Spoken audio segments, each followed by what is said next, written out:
How's it? Welcome to another episode of Loose Cannons. It's the summer doldrums, and I'm actually flying solo right now. To yours truly, the bearded gooner. Ours Bros Ryan is supposed to be along, hopefully any minute now.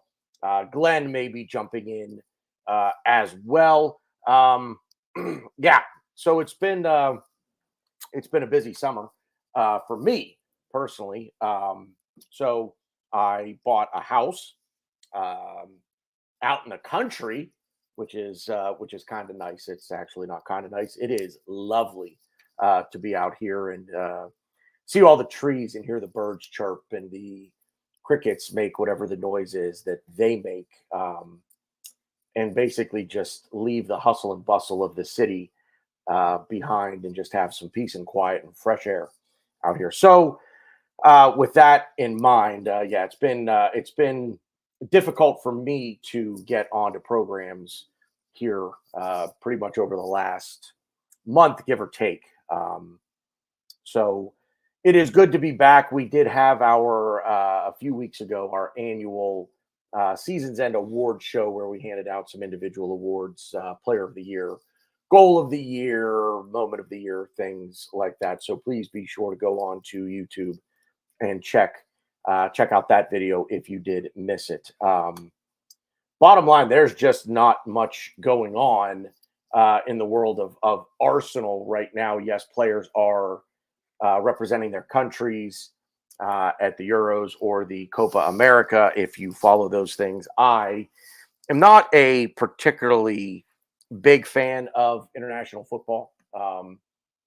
Country, things like that. It's I don't know. For me, it's a little difficult to get behind the U.S. It's just not. They're good. They went out last night to Uruguay, so they will not advance to the knockout stages of the Copa America. But the thing that I've been telling people about the U.S. team is they're good, but you need to temper your expectations. They're good for what they've been in the past. They're never going to win a major international trophy. It's just not. It's just not in this country's DNA. All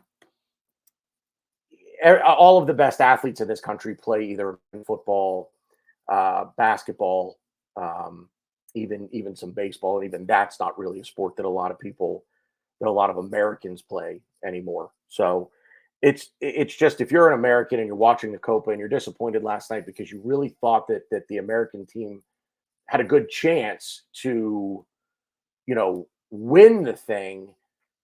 I think you need to um, I think you need to temper your expectations because it's just they're just that it's just not that important in this country the way it is everywhere else. I mean, every other country in the world, for the most part, this other than Canada, and I would probably even say Russia to a degree. Most every other country in the world is football. Okay, proper football is their number one sport. The best athletes in those countries play football. Here, too many choices, too many options of other sports to play, and the NFL is just such a juggernaut. That's where most kids gravitate. They want to play American football. So I've been paying attention to the Euros probably more so than the Copa America.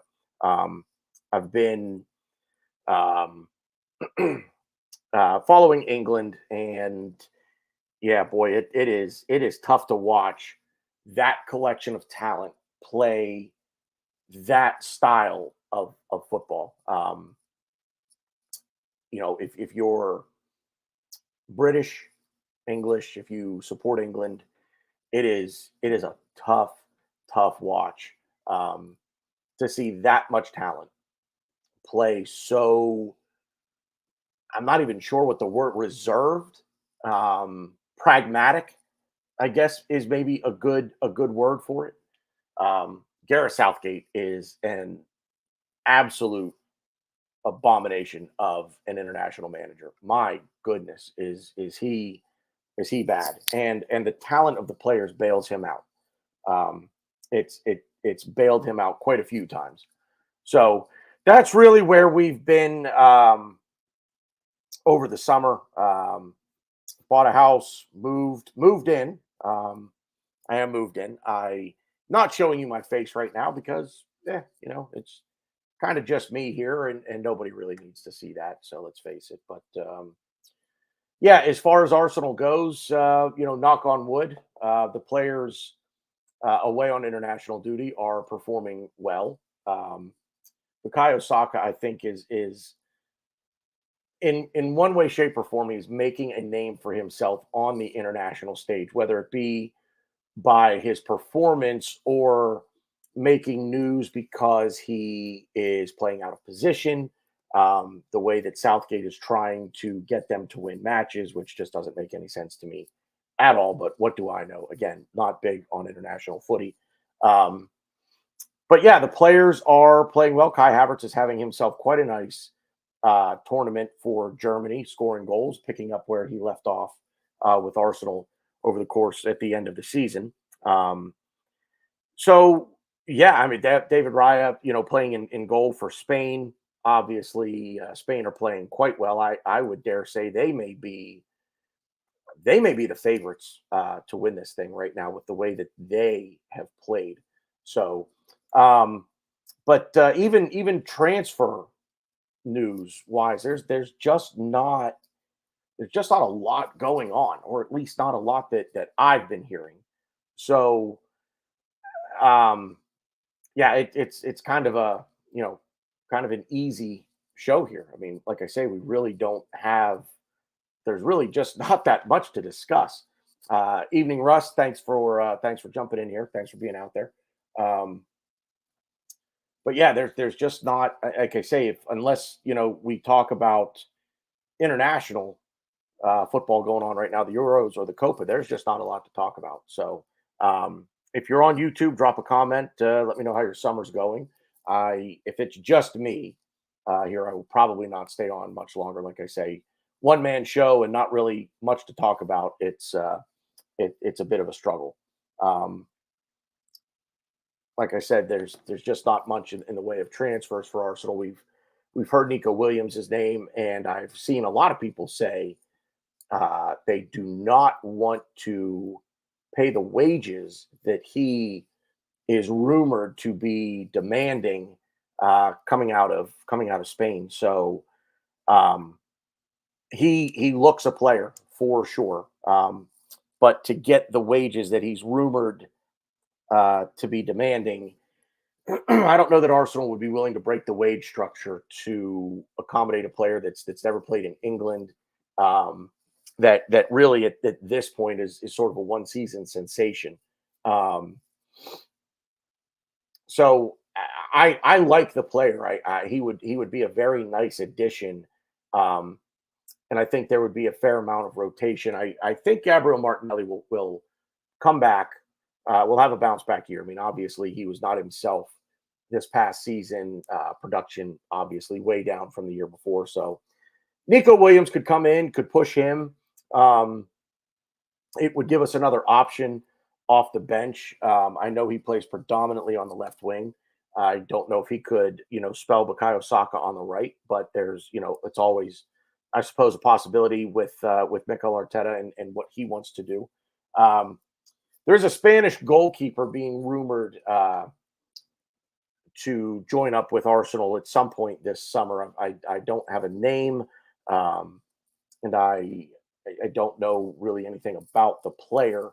Would be interesting to me, I think, if Arsenal signed a new goalkeeper, given Carl Hein was offered and then signed an extension to stay here.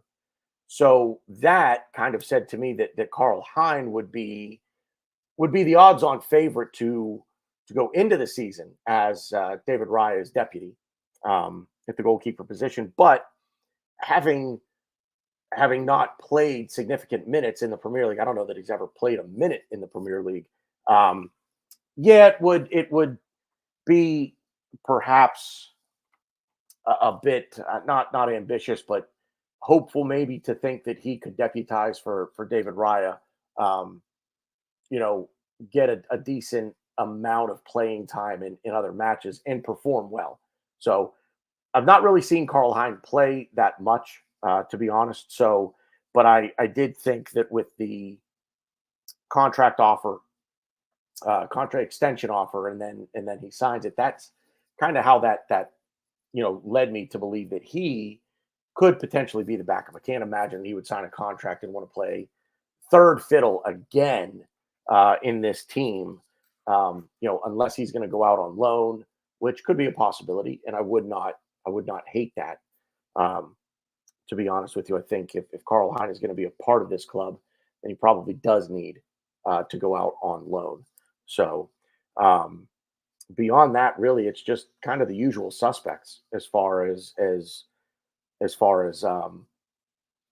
transfers go. Bruno Gomes, his name is still kind of floating out there. Alexander Isak's name is still being put out there as a potential transfer target. Um, so yeah, that's about it. There's just not much news really around Arsenal, and if there is, I've not seen it, and I've got all of the alerts set on my phone, and trying to stay up to date as much as I can um, with happenings at the club. But it is the summer doldrums. So um, we are headed to Ryan and I are headed to Philly later at the end of this month for the Liverpool match in Philadelphia. That should be that'll be a good time. Hopefully, get to meet up with a lot of you there if you're going to be there. Um, by all means, if you see us floating around, come up, say hi to us. Don't be shy. Um, the match, there's been a match added against Bournemouth prior to, I believe, playing Manchester United in LA. In fact, yes, on Wednesday, the 24th, the match will be played at Dignity Health Sports Park, which I believe is the home of the LA Galaxy um, out in Los Angeles. And then the big one against Manchester United at SoFi Stadium will be Saturday, the 27th. And then Wednesday, the 31st at Lincoln Financial Field in Philadelphia is the Liverpool match. Don't expect to see a lot of the starting 11 play in that one. And that's not a bad thing either. I'm very, very curious to see some of the younger players get a chance if they're still around. Charlie Patino, Ethan Laneri, Dewberry Kozier, or Kozier Dewberry, excuse me. Get to see hopefully some of those players get a good run out and see what they can, see what they're all about. So I think that's going to be it for us here. We are glad that you are out there and still paying attention to us. If you are not already, please go on YouTube, drop a subscription to the channel. We would greatly appreciate that. If you're listening/watching on X, thank you very much for being out there for that as well. We will have a show for you Thursday or Friday of this week. I know there is a big show on Same Old Arsenal to remember the late, great friend of this program as well, and friend of so many Gooners, so many Arsenal podcasts, Kevin Campbell. And we will have our tribute to Kevin Campbell when the gang is all here um, to do that. So Thursday, I believe that is an 8 p.m. Uh, England time start on Same Old Arsenal, which will be 3 p.m. Eastern here. That is Independence Day here in America, July 4th. But be sure that if you are around at those times to check out the Same Old Arsenal and their tribute to our friend and one of everyone's favorite Gooners of all time, Super Kevin Campbell. Should be a great show. You don't want to miss that one. Like I said, we'll have a show later in the week, Thursday or Friday, probably Friday. We'll have a program for you. Get more into the roster, get away from the starting 11, talk a little bit about the players trying to break into the starting 11, or at the very least, earn a spot on the bench for Mikel Arteta and the mighty Arsenal this season. So please, please, please go on YouTube, subscribe to the channel, drop a like on the video, click the bell icon so that you get alerts and you never miss a program. Yeah, Russ Morgan, thanks for checking in. Everybody on X, thank you guys very much for tuning in. It's been a quick one, but we are still here. We will have live content for you as the summer rolls on here. That is it for me. It has been fun getting back in touch with everybody. I won't say it's been good footy talk because we haven't really talked a whole lot of footy, but it's been good general chat. Thanks once again, everyone, and we'll see you out there.